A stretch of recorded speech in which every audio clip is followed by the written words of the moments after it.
Olá, alunos! Eu sou a professora Priscila Magalhães e hoje a gente vai fazer um breve histórico sobre a psicologia organizacional e do trabalho. Como você percebe esse trabalho? Vamos observar essa imagem? Um homem saindo para o trabalho, aparentemente animado, com vontade, com foco, e olha como ele volta para casa, completamente esgotado, desmotivado. Vocês acreditam que muitas pessoas passam por isso no seu dia a dia? É bem provável, né?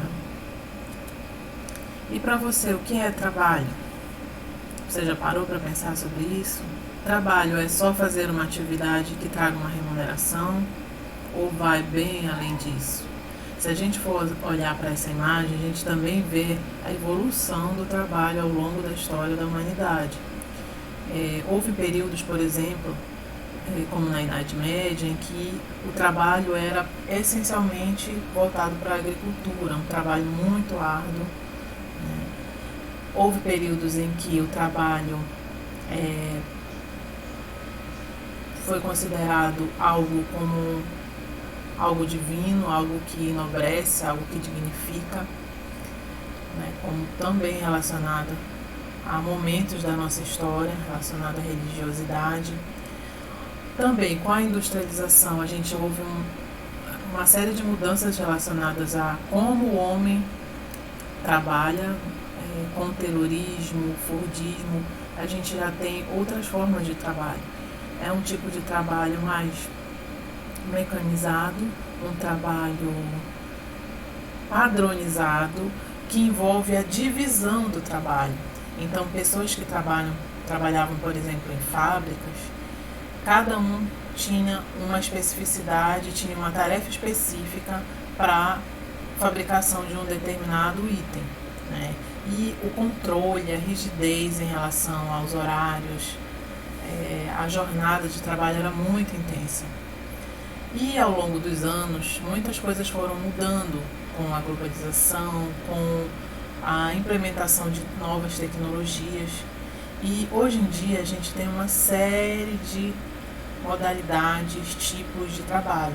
A gente tem trabalhos ainda que são trabalhos mais físicos, trabalhos braçais, esses trabalhos ainda existem, mas existem trabalhos também que são intelectuais, trabalhos que envolvem relações interpessoais, trabalhos artísticos.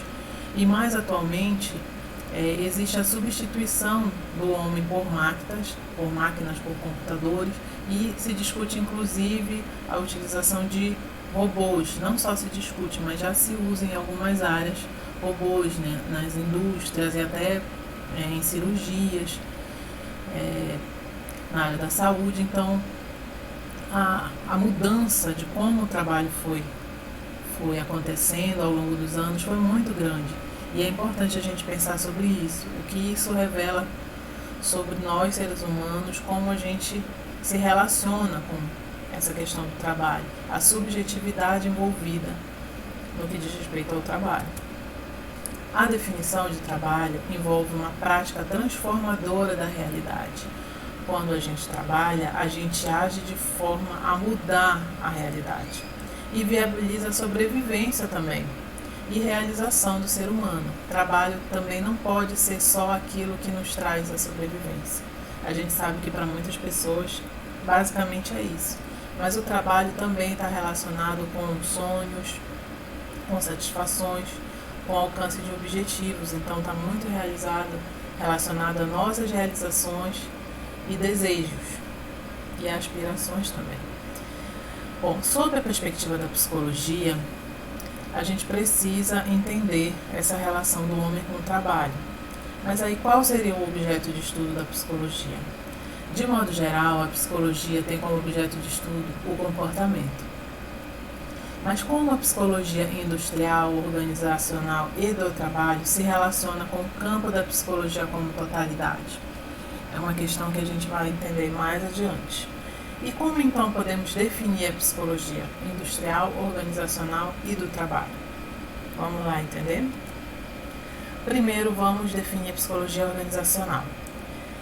Ela é definida como uma aplicação da teoria e da metodologia psicológicas aos problemas das organizações, Então, a psicologia organizacional é uma aplicação, né, das teorias que foram elaboradas dentro da ciência, que é a psicologia, mas especificamente para entender o funcionamento das organizações, o homem e seus comportamentos no trabalho, os problemas de grupos, as questões organizacionais como cultura, clima, liderança.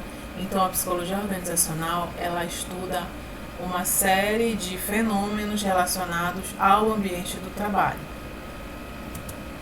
Como foi que a psicologia organizacional surgiu? A psicologia organizacional, ela surge no mesmo período, né, basicamente no mesmo período que a Revolução Industrial.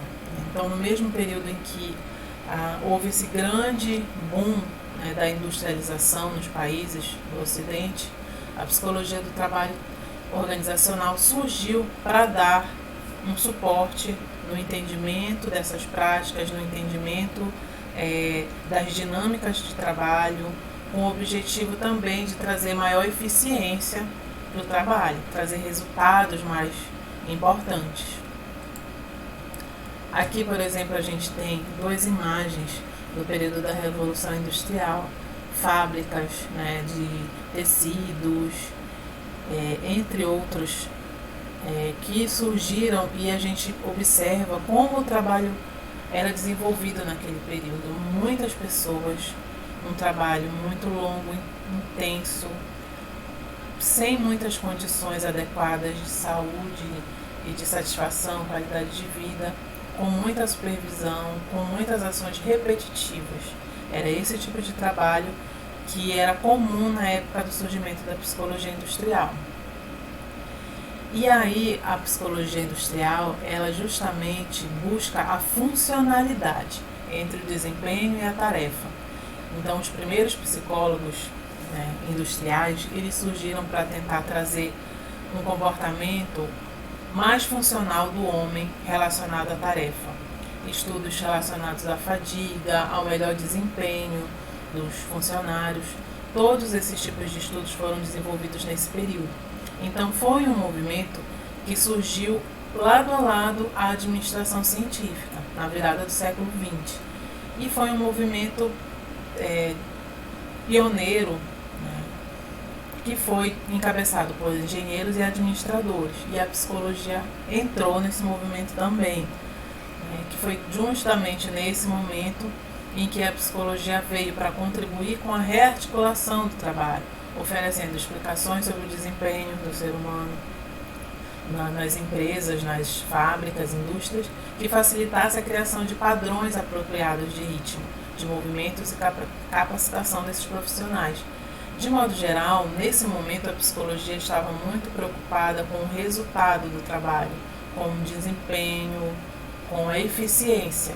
E nesse sentido a psicologia, ela era mais voltada para o empresário, para a empresa.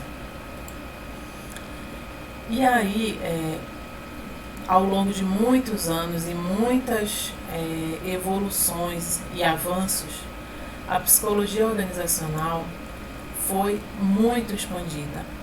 A gente pode considerar que houve um salto qualitativo no seu objeto de estudo. Anteriormente, a gente tinha o homem funcional. A psicologia industrial estudava aquele homem muito focado na relação trabalhador-tarefa para buscar uma eficiência, e passou a estudar a interseção entre os processos sociocomportamentais e gerenciais. A psicologia passou de um foco muito voltado para a tarefa, para a eficiência, para o resultado, para estudar todo o complexo que é uma organização. Uma organização, ela tem vários aspectos que influenciam no seu desempenho e nos seus resultados. Não só a realização da tarefa pelo funcionário, mas a administração, a gestão dessa empresa, questão de clima organizacional, qualidade de vida no trabalho, treinamento, recrutamento e seleção. Por exemplo, um recrutamento e seleção mal realizados pode ter como consequências maus desempenhos, digamos assim. Um funcionário desmotivado que não desempenha bem a sua tarefa, um treinamento mal realizado ou não realizado, porque existem empresas que não fazem treinamentos adequados ou até não fazem treinamento com seus funcionários, faz com que o andamento ali daquelas tarefas, daquelas atividades, não decorra como previsto. Então, hoje em dia, a psicologia organizacional ela já entende que essa questão do trabalho é muito mais complexa e ampla do que simplesmente focar na relação entre trabalhador e tarefa. E isso é um grande avanço. Então, comparando a psicologia organizacional e do trabalho, a gente tem, assim, a gente pode dizer que a gente tem 3 fases. A primeira é a psicologia industrial, naquele momento lá da Revolução Industrial, a psicologia organizacional e a do trabalho que a gente tem atualmente. Então, são essas 3 fases. A psicologia organizacional, ela tem interesse nas organizações, nos seus processos sociais e estruturantes, né? Então, busca entender a organização como um todo. E aí, nesse caso, o objeto de estudo são as relações entre o comportamento e a organização. No caso da psicologia do trabalho, o foco é o fenômeno do trabalho em qualquer contexto em que ele estiver sendo desenvolvido, não só nas organizações. E também a psicologia do trabalho tem uma diferença em relação à organizacional em função de se preocupar bastante com a subjetividade, né, que é considerada fundamental para a análise das questões ligadas ao universo laboral. Depois de muitos estudos, né, inclusive relacionados à motivação, a relações entre equipes, grupos, se tem a compreensão de que motivação, satisfação, qualidade de vida são fatores muito importantes para que o trabalhador tenha interesse, tenha um desempenho importante. E isso envolve a subjetividade dele, não somente o que a organização faz e planeja, mas a gente tem que considerar esse indivíduo como alguém pensante, alguém que tem desejos, alguém que tem objetivos e que, ao ser satisfeito, né, com as ações que acontecem, com as consequências que ele recebe da instituição, ele pode ser uma pessoa mais produtiva também. E aí, a partir de todas essas mudanças que aconteceram ao longo da história da psicologia organizacional, atualmente do trabalho, a gente tem novas exigências, né, para a gestão de pessoas. Por exemplo, hoje em dia um psicólogo do trabalho, ele pode trabalhar com documentação legal e regulamentos, com planos de cargos e salários, então é importante planejar promoções para esses funcionários, descrever claramente quais são as suas funções dentro da empresa, políticas de benefícios que são muito importantes. Tem muitas empresas que têm esse tipo de política, como bolsa de estudos em faculdade, plano de saúde, entre outros que são fatores motivacionais. Tá? Recrutamento e seleção, que é a porta de entrada. Como eu dei o exemplo ainda há pouco, se você faz um bom recrutamento e seleção, você pode... Isso diz muito sobre a história desse trabalhador dentro da empresa. Avaliação de desempenho também, então é muito importante constantemente avaliar o desempenho dos colaboradores de uma empresa. Desenvolvimento de competências, então isso é muito importante, treinamento, focar nas competências desses trabalhadores e planos de sucessão também, para que haja um movimento de dinamismo, de mudança dentro da instituição. Então o psicólogo do trabalho, ele atualmente pode trabalhar com uma série de questões envolvidas ao mundo do trabalho, a esse fenômeno que é o trabalho, não só dentro de uma organização ou focado na organização, mas ele pode focar em vários aspectos relacionados ao trabalho. Ele pode trabalhar dentro de uma empresa e pode prestar assessoria também, que é uma coisa muito comum hoje em dia, principalmente no que diz respeito a recrutamento e seleção. Bom, gente, então é isso. Você gostou de aprender sobre a psicologia do trabalho? Eu espero que sim. Então agora a gente vai fazer a atividade do fórum de discussão, que vai ser explicado para vocês, e a gente se vê na próxima aula. Até mais.